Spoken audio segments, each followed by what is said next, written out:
In today's video, I'm going to teach you how to use formulas and functions in Google Sheets. Whether you're a beginner or looking to refresh your skills, this guide will help you unlock the power of this spreadsheet tool. Let's get started. First, you'll need to open a Google Sheet. You can either create a new one or open an existing file. Once your Google Sheet is open, we're going to dive into how to use some basic formulas and functions that can make your data analysis a lot easier. Now, let's navigate to cell B3 if you're following along with me. Here, we're going to enter a simple formula, A3 plus A4. What this does is it adds the value of cell A3 to the value of cell A4. As soon as you press enter, you'll see the result of the addition in cell B3. It's a straightforward operation, but understanding how to construct and use these basic formulas is fundamental. Next, let's move over to cell C3. Here, I want you to type in equals A3, A4.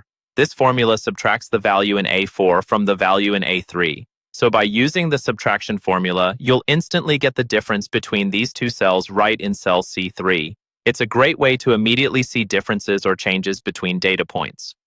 Moving forward, let's hop to cell D3 to practice multiplication using the formula equal A3, A4. This one multiplies the value of cell A3 by the value in A4. You'll notice once you press enter, the cell displays the product. Multiplication formulas like this are particularly helpful when dealing with rates or scaling up figures. Now let's shift over to cell E3.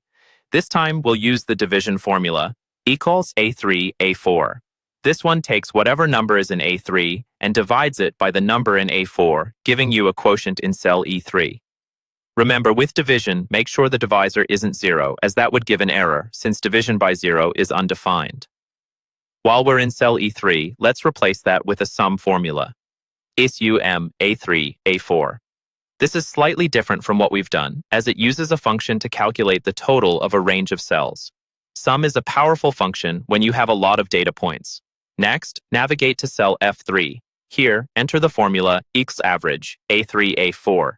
This command calculates the mean of the values in A3 and A4, bringing ease when you need to find an average. It's excellent for quickly getting a sense of central tendencies on your sheet. Finally, make sure you've hit the enter key after inputting each formula or function to execute them.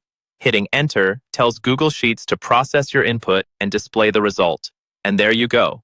With these basic formulas and functions, you've taken your first steps into the world of Google Sheets. Keep practicing, and soon you'll be able to analyze data like a pro. Thank you for watching, and happy spreadsheeting.